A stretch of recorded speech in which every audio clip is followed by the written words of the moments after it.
Could you imagine not talking to somebody for 3 years because of chips? We'll get to that in a bit, but first, use building funds to host a private party? Now host everyone. This is still fresh. My building super is a right jerk. He and his wife have only been managing the building for 18 months, but we've all had it. They've let this power get to their head, to the point where there's always multiple signs around the building warning about something. They've questioned me about what I'm doing. I took a couple of months off last year to recover from something, and he outright asked me, "Are you working?" They're absolute busybodies. I had a guy over, and then the following week was getting my carpets cleaned by a young guy. The building super thought I was doing both, and came over to ask me who this guy was like my father. Even if I was hooking up with both of them, none of his business. They watch us on cameras and monitor what we do. Friend got a puppy, and within 5 minutes had a text from the super, re-puppy, so they definitely watch. Anyway, they regularly have these lame little parties that are always so exclusive. I've recently found out that they're using building funds to pay for them. This year's early Xmas party is to be fully catered. I declined the invite because these parties look boring at best, but I am 100% not okay with the entire building paying for this stupid party. I think if you're going to use building funds, you better invite the whole building. I don't work 12 hours a day to subsidize this.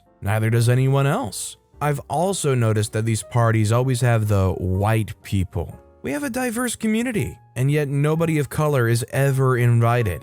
My terrace overlooks the courtyard, so I know exactly who attends and who they're chummy with. Hint, it's a pretty specific demographic. Frankly, I've had enough of him and his BS. So I downloaded the invite, made 150 copies, and had a friend put one in everyone's letterbox overnight. Now, as people RSVP, I can enjoy watching him lose his mind. Not sure what the outcome will be. This many people getting invited surely will raise a red flag to some of the other residents. As to how this will be funded, as previous smaller parties could fly under the radar. So now he'll either need to fork out from his own pocket or cancel the party. Sorry, not sorry. I think OP's doing the right thing here by telling all of these people, hey, they're using some of your extra funds to throw a party that you're not even invited to. I agree that everybody had a right to be at that party at the very least. Also, hi, I'm Steven, and if you enjoy awesome stories of revenge, why not hit that subscribe button down below? That said, our next story is, put milk in my coffee? Enjoy the aftermath. I'm slightly lactose intolerant. Milk gives me horrid gas. And today, my cousin put whole milk in my coffee when I wasn't looking. It took about an hour for the bubble guts to start, and at that point we were in our car heading to a family gathering 3 hours away. It's been fairly cold, so she didn't want the car windows down. I spent most of the car ride letting silent but violent air biscuits that made the whole car smell like a Woodstock porta potty. She thought an animal had died in her air vents. Considering they did put that in your coffee when you weren't looking, is there some satisfaction you take away from this, letting those go, knowing they're inhaling that stuff? Depending on how you look at it, was their fault to begin with? Like, would you still feel ashamed of it, or would you be like, yeah, you deserve this? Our next story is, maybe you shouldn't have talked to me that day. Back during my senior year of high school, my boyfriend cheated on me with a girl who was supposed to be a friend of mine. She was the younger sister of another member of our friend group, but we got along fairly well. I gave him a second chance. Knowing that avoiding her was going to be impossible, my one condition was that he couldn't be alone with her. Things seemed to be okay for a couple of months, until he got into a car accident, and she was the only passenger in his car. I ended it right then and there. The girl, I'll call her C, started skipping a school a lot to spend her days with him. He had graduated the year before. When she got in trouble for it, she tried to claim that she was afraid that I was going to beat her up. I wound up getting called to the headmaster's office to have a discussion with Mr. B. I asked him if she had been in school every day the week before, and he said no. Well, I'd been on vacation with my family the week before, and she was aware of it, so no. I wasn't the reason she was skipping school. I promised Mr. B that I had no intention of beating her up, but that I was going to get my revenge if the opportunity ever presented itself. Well, 2 months later, opportunity came knocking. I was sitting outside with a friend during lunch. Guess who came up to talk to me? If you guessed C, you would be correct. Mr. B also happened to be outside and was keeping an eye on us to make sure a fight didn't break out. I looked at C and I could tell she was high as a kite, which is why she had the nerve to try and speak to me as if nothing was wrong. She turned away from me for a second to say something to someone else, and when she turned back, I asked her what was on the back of her jacket. She took it off to see what I was talking about. They said, "I don't see anything." I say, "You can't see that stain?" They say, "No, I don't see anything." Me, as incredulous as I could sound, "That stain is huge. I can't believe you don't see it. If you don't believe me, go ask Mr. B." Did I mention she was really high? Well, she goes to ask Mr. B, who told her there was nothing on her jacket. She then goes inside. Mr. B looked at me, shook his head, and quietly laughed as he walked into the school. Half an hour later, I was sitting in class. C got called to Mr. B's office and wound up getting suspended for 2 weeks. What I'm failing to understand here is, even if they were pretty high, to the point where they were convinced enough to go there and ask about the stain on the back of their jacket, that alone shouldn't justify a suspension, right?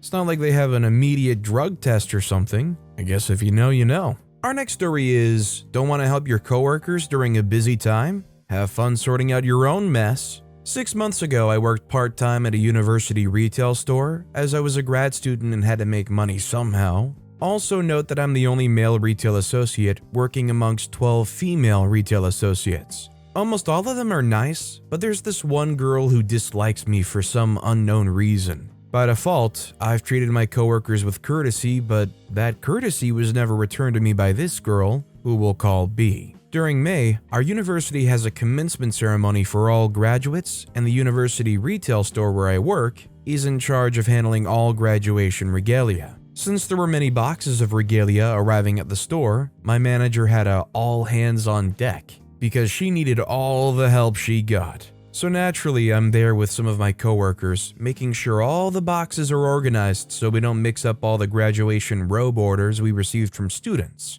For the uninitiated, regalia is specific for bachelor, master's, and doctoral degrees. While bachelor and master degree regalias are pretty simple, doctoral regalias are complex, as the tassels and hoods are specifically color-coded according to every doctoral candidate's major. While we were doing this, B decides not to help and chit-chats with a few of her friends who had walked in the store. Since we were pretty busy, I approached B and asked her if she could help us arrange all of the boxes. She replied, "I'm a little busy right now catching up with my friends. I'll come help you when I'm done." The way she said it was condescending, and it rubbed me the wrong way. I wanted to explode on her in front of her friends, but managed to keep my cool and walked back to the area and explained it to my coworkers that we shouldn't expect B's help yet. The coworkers started saying that B needs to act according to her wage, as she's not a manager but our coworker, and as we were getting back to work, a neat little idea popped into my head.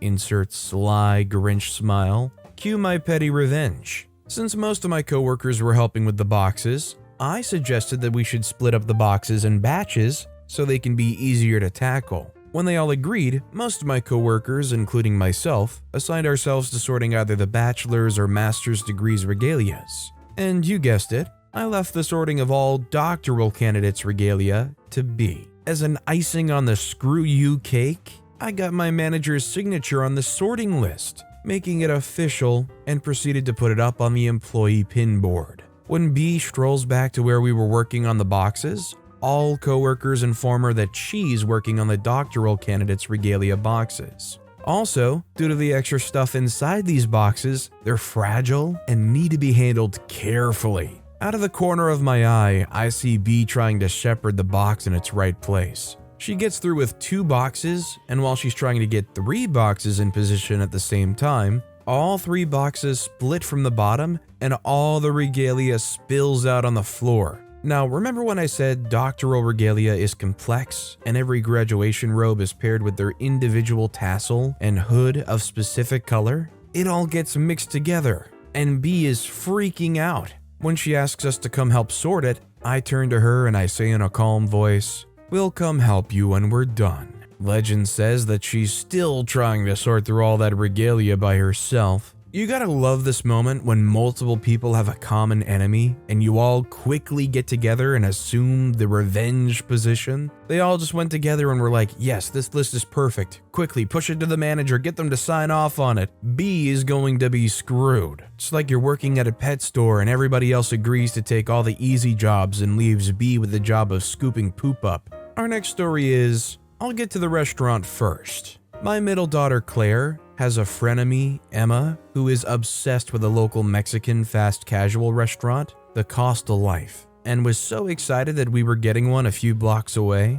Emma was bragging about how she was invited to the early opening to friends and family and how she was going to be the first one in line, etc. My oldest daughter's friend Bree works at the new Costa Life and was at our house saying they're doing a training and needed 3 to 5 volunteers the night before the friends and family night to prepare for the full service. Well, Claire volunteered and went to help out, making sure to post to all the socials about the new Costa Life and her experience being one of the first to eat there, saying how she's so sad she's not invited to the friends and family night the next day. Oh, how nice of Claire to go ahead and make sure everything is just absolutely picture perfect for their new friend who was so excited to go the next day. Our next story is, well, that stinks. I owned a condo and lived on the top floor. I had neighbors that were very loud. They had 2 kids and they let them bang on the adjoining walls all day long sometimes. They also let the kids leave tons of toys on our front steps. You would think they would complain to the HOA, but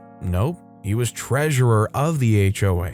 But I did complain anyway with no response. Soon after the complaint, they started slamming their front door when they went out. I'll back up here and say that I worked 12-hour shifts from 8 p.m. till 8 a.m., so I was a day sleeper. Well, sometimes they slammed the door so hard, I would have pictures of mine fall off the wall. I confronted him a few times and his answer was, well, he'll let his wife know and ask her to keep the kids calmed down on the days I worked. Very long story short, after living this way for 3 years, I decided to sell. We were not allowed to sublet. For whatever reason, my unit had access to the attic from inside one of my bedroom closets. Well, my unit sold. I lost money because of the down market, but I just wanted to get out. The day before closing, I went fishing. I did good, got my limit of trout and also snagged 2 or 3 creek suckers, all about 12 inches. I gutted the trout, kept the guts along with the suckers. You guessed it, I went into the attic. I waited till they went out. Yeah, the slamming door was a clue. I placed a fish near one of the electrical junction boxes that was above their bedroom. Then above the bathroom and kitchen wall, I found it open for the mechanicals, the vent line, etc. So I dropped the rest of the guts and fish down in. They dropped about 8 feet down to the floor level between the kitchen and bathroom. I wish I knew how it ended. I don't know how it ended, but I can imagine it sure did stink like the title of this story goes. Just imagine no matter what you do, every single time you walk into your bedroom or the kitchen or the bathroom, it just reeks of rotting fish guts. I guess it's not a crazy assumption to go, maybe something did get into the wall and died. But God forbid, I'd hate to be in the position of needing to get that cleaned up. This next story is, my company let me go, so I left behind a little landmine. I was let go from my job a couple of months ago for stylistic differences. The CEO wanted a micromanager running my department, and I try to be a supervisor who empowers and listens to the employees. Oh well, these things happen. I supervised about 14 people, including 3 who had a specific license, which made them the most highly paid team members, J, K, and L. J was a man who was a bit dishonest. I'd been gathering information about his dishonesty with which to fire him, and made $80 an hour. L was a new employee who was in danger of being let go for failing to learn her job. She made $75 an hour. K was much better at her job than the other 2 with more experience. Things would have fallen apart without her. K was paid $65 an hour. So on my way out, I let K know what the other 2 less valuable employees were being paid. I suggested she demand $85 an hour or walk. I don't know what happened after this, as I'm not in contact with anyone who would know. I like to think it annoyed the leadership. I just hope that Kay was the kind of person that, armed with this knowledge, was the kind of one to go to management and demand to be paid what they're worth. These people who hold things together are invaluable and should be paid, honestly, maybe even more than they usually get in most situations. Our next story is, don't mess with my soda. This happened many years ago when I worked in a factory. I used to sit with 3 guys every day for lunch. Most of the time it was a bag lunch or something from the food truck and a soda from the soda machine. One day I went to heat up my bag lunch at the microwave. I'd already opened my soda. When I came back, I went to take a drink of my soda and found clumps in it. One of the guys at the table was laughing hysterically. Seems he thought it was funny to put popcorn in my soda. I was pissed. I wasn't in the mood for his humor. Here's the revenge part. A couple days later, I went to the store and bought 4 full-size Milky Way candy bars. I got a syringe from my diabetic father and filled it with Tabasco sauce. I proceeded to shoot one of them full, but you couldn't see any holes. The next day, I told the other 2 guys what I was up to. At lunch, I took out the candy bars and gave them to the guys as a treat for being good guys. When the jerk bit into his face told the whole story. Holy cow, did we laugh. This was before cell phones, so no video. At that point, he said that he'll never mess with anyone's food ever again. I'm just imagining a reality where somehow this is like the discovery of a lifetime for this guy, where they find out they really loved their candy bars filled with Tabasco sauce, and it was like the greatest invention known to man, and OP just ended up doing this guy a huge favor. Our next story is, steal my groceries? I'll steal your pizza. I lived in an apartment complex. A month back, my mother ordered a box of groceries worth about $60. Eggs, veggies, some meat and such. It was delivered to the wrong address, to another apartment building with the same number as me.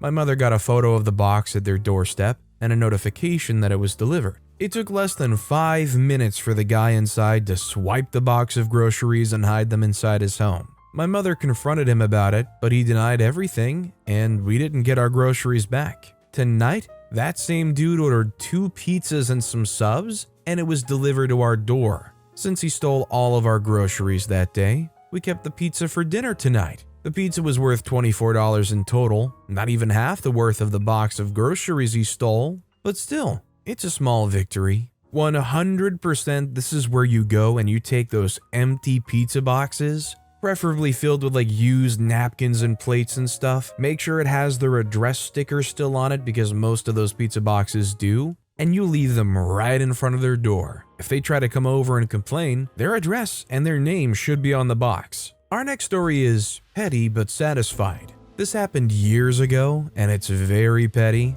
The day I found out my now ex-husband had a girlfriend is the day I threw him out. I called him at work, told him to get his stuff and get out. He came in her car, packed most of his stuff and said, I need at least 2 dressers. Clean them out while I'm gone. I'll be back in an hour. Excuse me? So I did. I cleaned out the 2 dressers he liked best. I then carried them to the front steps and kicked them down. The concrete steps. They only had minor damage, so I hauled them back up. My dear friend who lived next door was laughing hysterically at this point and punted those things as hard as I could. They shattered beautifully. Big, giant, completely unusable and unfixable messes. I'm talking splinters. I went back inside and waited. I waved at both their scowling faces when they slowly drove by a little while later. Very minor, extremely petty, totally made me smile on a day I really needed a smile.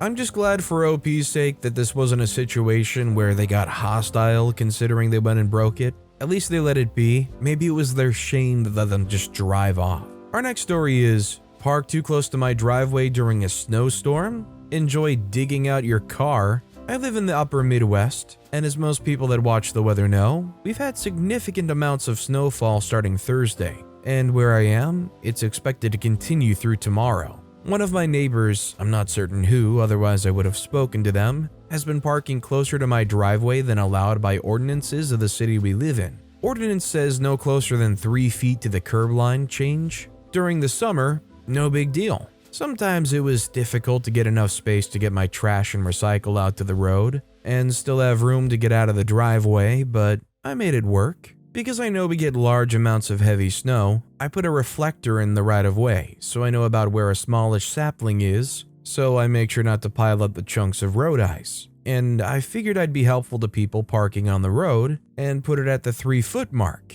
Friday morning, after over a foot of snow has fallen, I head out to go to work, and this car is well past the 3-foot mark. In fact, their front tire is past the 3-foot mark. Another neighbor is parked across the street, and because I have a very narrow street, it makes for a fun time getting my car out. At work, I decide that if I can't figure out who they are, I'll have to report them to get a ticket using my city's online app.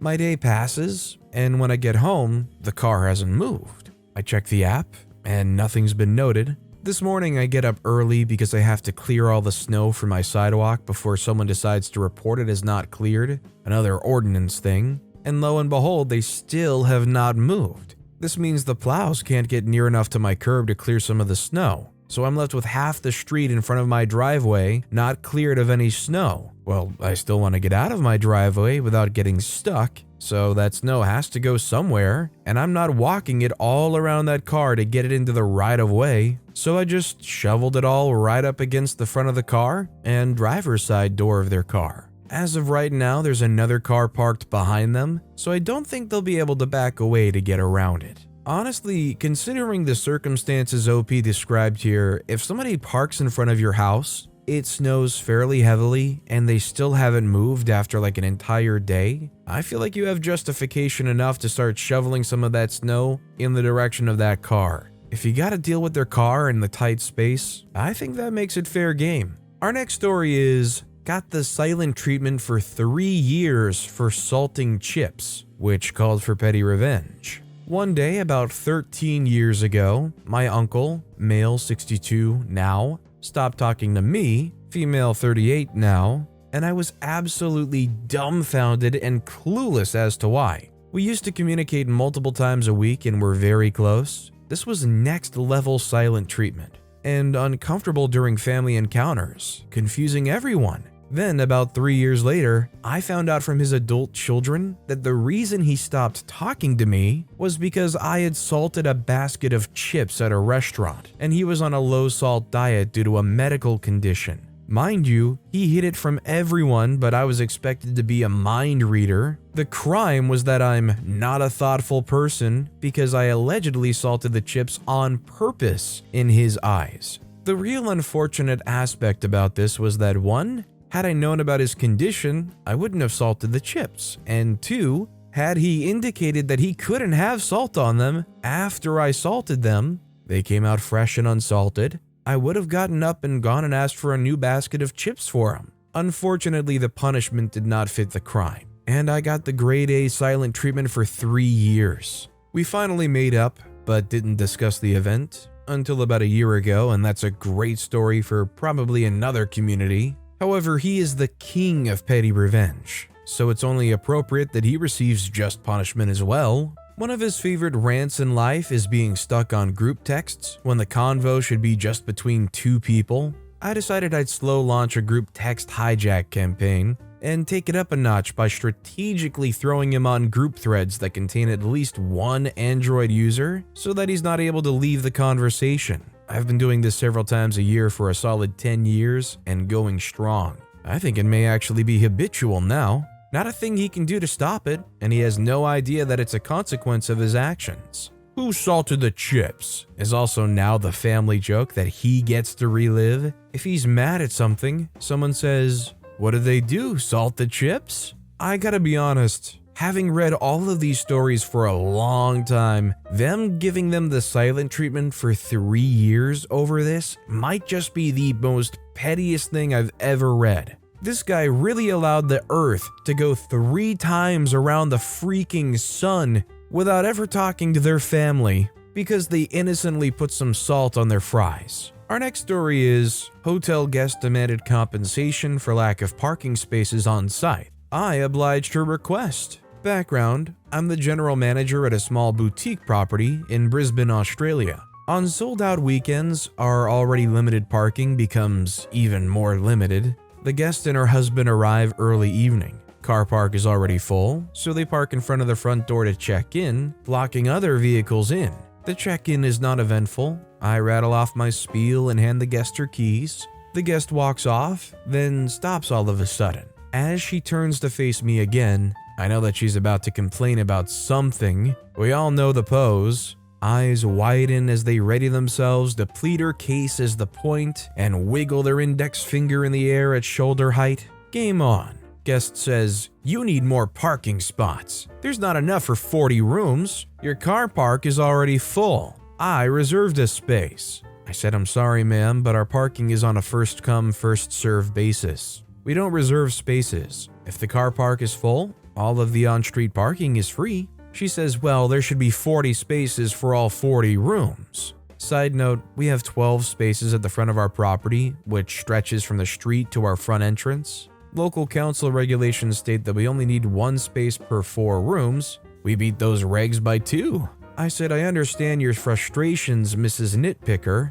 but our plans to construct an underground parking garage has been delayed due to the COVID-induced shovel shortage. Not a shovel to be found within 100 kilometers. It should be dug out and fully operational by the time our city hosts the Olympics in 2032, though." She says, "You should extend your car park until then so every room has an assigned space. I think we should be given a discount for no parking." I say the owner did consider just knocking this place down completely and making it into a public car park, but then he realized he would have no rooms left for our guests, which would lower our property rating, so we decided to keep things as they are for the time being. She says, "And the discount I asked for?" I type away furiously whilst umming and ahhing for dramatic effect. I say, "I've applied the discount to your folio. I've calculated the total amount it'll cost you to park on the street for your 7-day stay and have deducted that amount from your bill. Is there anything else I can help you with, ma'am?" She huffs and gives me a smug smile. Well, I should think so. The guest walked off. As I stated earlier, street parking is free 24/7. Her total discount was $0.00. She never noticed. Sometimes your goal is just to make them feel like they're getting a good deal. Sometimes just make them feel like they've won, even though they haven't done anything. That said, our final story of the day is drank a beer so I wouldn't be forced to babysit for my aunt. My aunt, now 40 years old, has 3 kids under the age of 10. At every family gathering, I, 23-year-old male, become the de facto babysitter, despite me not wanting to, so the adults can drink. It was her birthday dinner yesterday, and my mom promised me that I wouldn't have to babysit, and that the kids would be at a friend's house. The first step I take into their home is greeted by 2 ear-splitting screams about how much the kids missed me, and 1 toddler yodeling. I immediately realize I might have been lied to. Normally I don't drink, a huge lightweight, but since this was a special occasion, I'd made some plans. So my aunt enters the hall to greet my mom, while I reach into my backpack and walk into the living room and crack 1 out of 2 12% Viking beers I special ordered for me and my uncle. He likes weird beer. And we start drinking. About 3 minutes later, my aunt sees the can and starts screaming at me for drinking while watching the kids. I only hear distant screaming. I repeat my mom's promise, and she calls me the R word when they're clearly staying here. So I reach out my hand and say, $200 for emergency babysitting, and I won't finish this beer. She says, heck no. So I chug the half-liter can to the loud cheers and laughs from my dad and uncle. When I'm done, I say, birth happy day, mommy sister, with a burp, with my mom just looking hugely embarrassed for my aunt. My designated driver dad ends up watching them the entire night instead. I think he might schedule a vasectomy soon. You know, if you really do want to figure out whether or not you truly want kids, spending some time in a babysitter type role is actually great. I guess you could call it research. Bonus points if those kids are more than a handful, because let's be real, even if you have kids and you try your best to raise them the best way possible, some kids are just going to be rambunctious regardless. You want to find something out about yourself? Try to take care of a wild child for a day or two. But with that being said, that's all the time we have for today. Now, if you want to hear some more awesome stories of revenge, why not check out that video on the left? Or if you missed my latest video, check out that video on the right. That said, I'll see you all next time with some more stories.